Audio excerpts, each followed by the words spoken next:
Kita aja ketemu baca satu ayat dari Kejadian 2 ayat yang ke-17. Tetapi pohon pengetahuan tentang yang baik dan yang jahat itu janganlah kau makan buahnya, sebab pada hari engkau memakannya pastilah engkau mati. Ya, amin. Demikian firman Tuhan.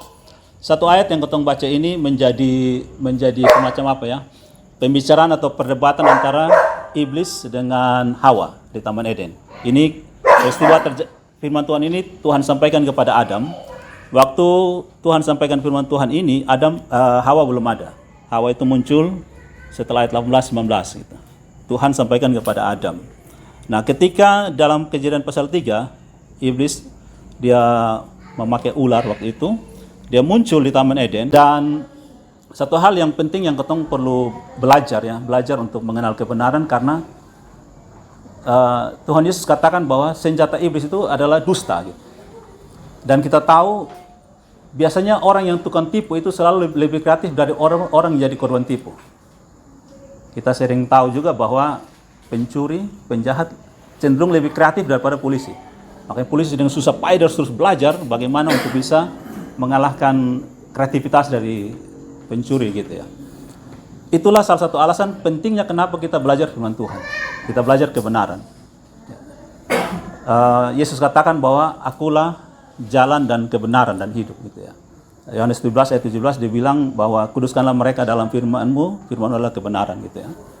Nah, ini penting sekali. Nah, sayangnya banyak orang Kristen yang malas belajar firman Tuhan. Jangankan belajar, baca Alkitab saja dia malas. Nah, sangat mungkin orang-orang seperti itu akan jadi sasaran untuk tipuannya iblis. Ketika iblis datang dalam Kejadian pasal 3, dia datang kepada Hawa. Pertanyaannya, kenapa dia tidak datang bicara dengan Adam? Tapi dia datang kepada Hawa. Sangat mungkin sekali Adam itu meneruskan pesan ini kepada Hawa.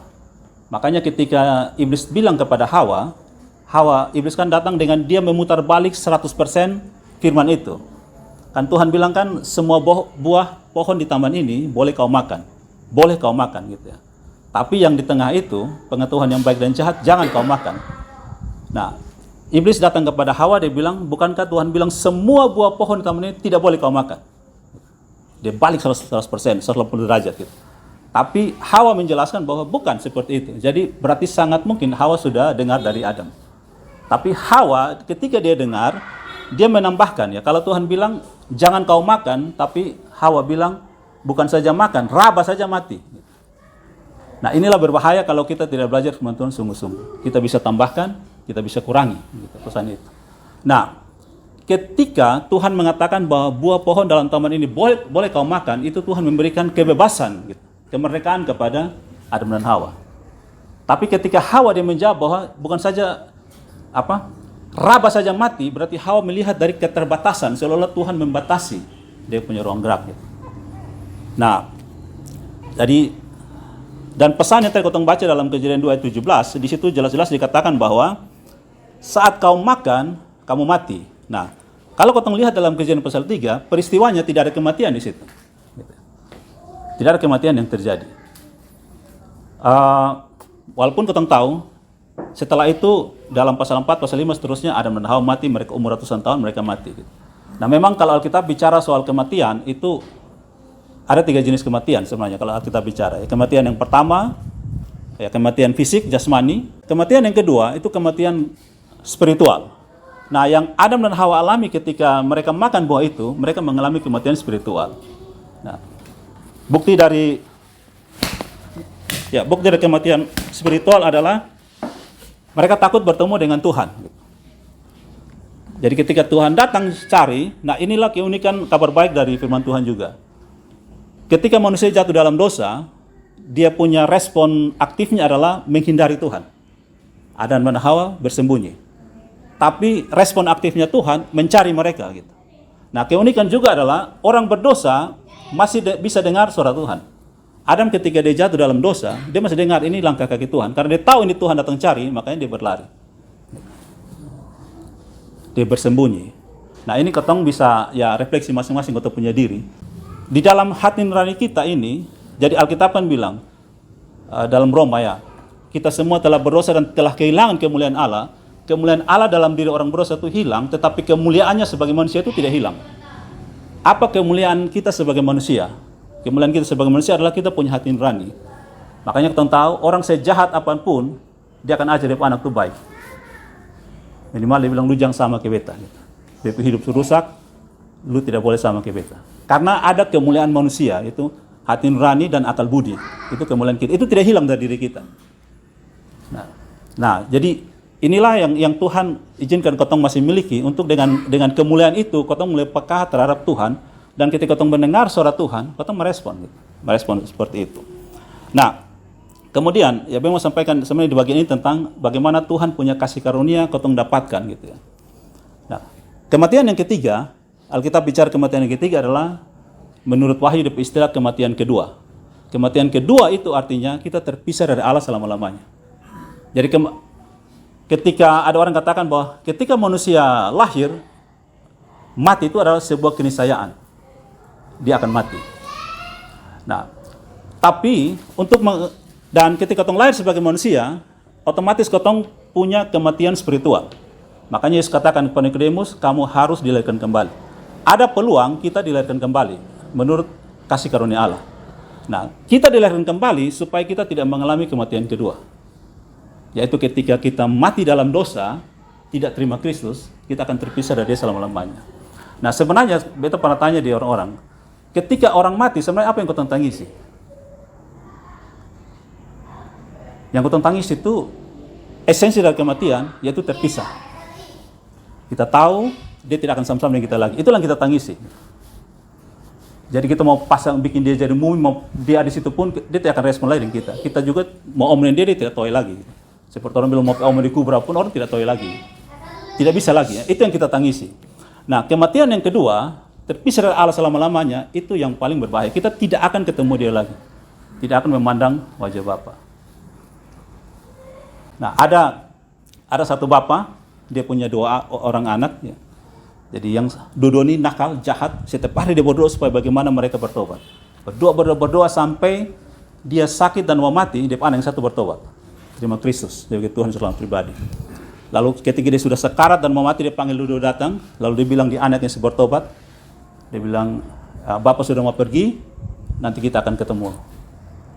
Lalu dia omong yang satu, Bapak semua pergi, tapi semoga kita ketemu. Anak kedua ini protes gitu ya. Kenapa Bapak bilang yang di satu, di kakak akan ketemu tapi beta tidak. Nah, Bapak bilang, lu kakak sudah terima Kristus. Nanti beta akan ketemu dengan dia satu saat. Tapi lu bisa tahu, semoga lu terima Kristus, kita akan ketemu satu saat. Nah, pilihan itu ada dalam kita punya hidup. Selama kita hidup, kita punya pilihan untuk itu. Nah, di dalam cerita ini, kalau kita baca di dalam Kejadian 3 ayat 15, yang para teolog sebut itu sebagai proto-evangelium. Proto itu pertama, evangelium itu penginjilan. Yang uniknya begini, Tuhan sudah bilang kepada Adam, kalau lu makan ini buah, lu mati. Gitu. Tapi kan faktanya Adam tidak mati kan, Hawa tidak mati. Walaupun mereka yang tadi mengalami kematian spiritual, tapi fisiknya tidak mati. Tapi yang luar biasanya, di Kejadian 3:15 Tuhan bilang begini, Tuhan omong dengan ular. Gitu. Aku akan mengadakan permusuhan antara engkau, ular, dengan perempuan ini. Antara keturunanmu dan keturunannya. Keturunanmu akan merumahkan tumitnya dan keturunannya akan merumahkan kepalamu. Nah, pesan sebenarnya yang luar biasa Tuhan bilang bahwa kalau kamu makan buah ini kamu mati, tapi pesan yang Tuhan sampaikan di Kejadian 3 adalah kehidupan. Ada mungkin kaget, kok tidak mati, tapi Tuhan bicara keturunan gitu. Nah, sebenarnya ini kan pesan kepada Kristus. Makanya di situ kan tidak dibilang keturunan gitu.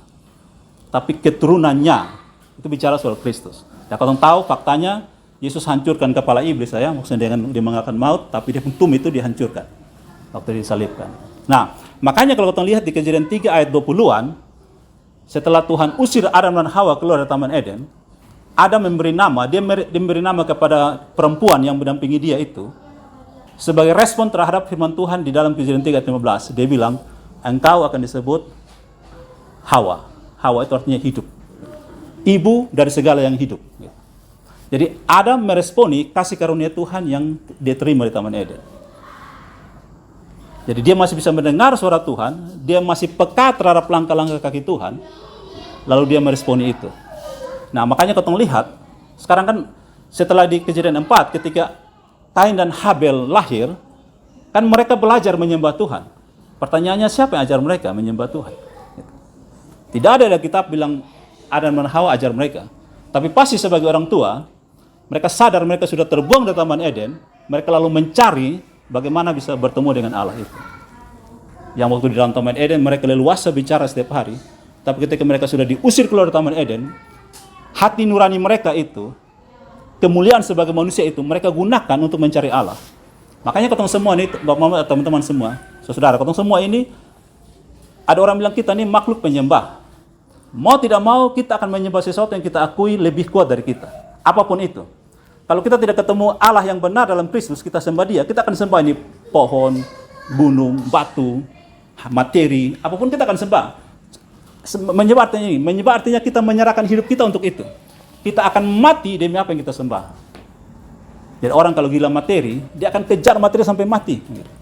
Orang kalau gila jabatan, dia akan menjilat sana, dia mau bikin diri jadi budak pun, yang penting dia dapat itu jabatan. Nah demikian kalau kita menyembah Allah yang benar, kita rela mati untuk Dia.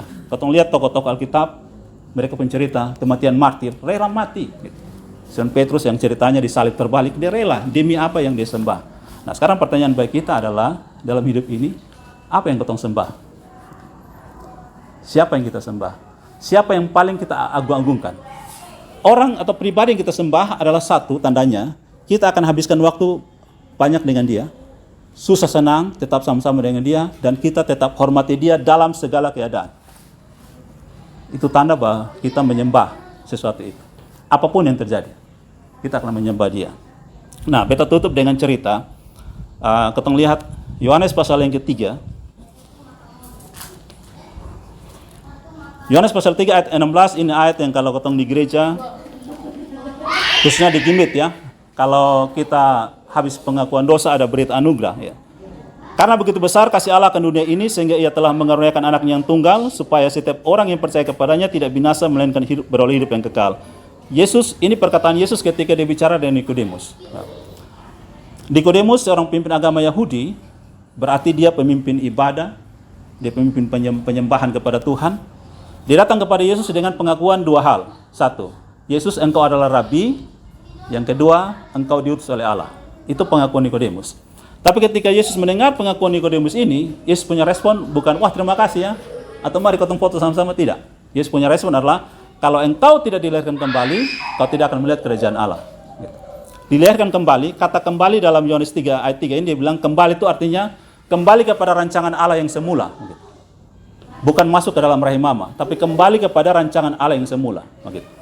Nah, lalu percakapan cukup panjang antara Yesus dan Nikodemus sampai kepada ayat yang ke-14. Yesus bilang kepada Nikodemus begini, dan sama seperti Musa meninggikan ular di padang gurun, demikian juga anak manusia harus ditinggikan. Lalu terus sampai kepada barang siapa yang melihat kepada Kristus beroleh hidup yang kekal.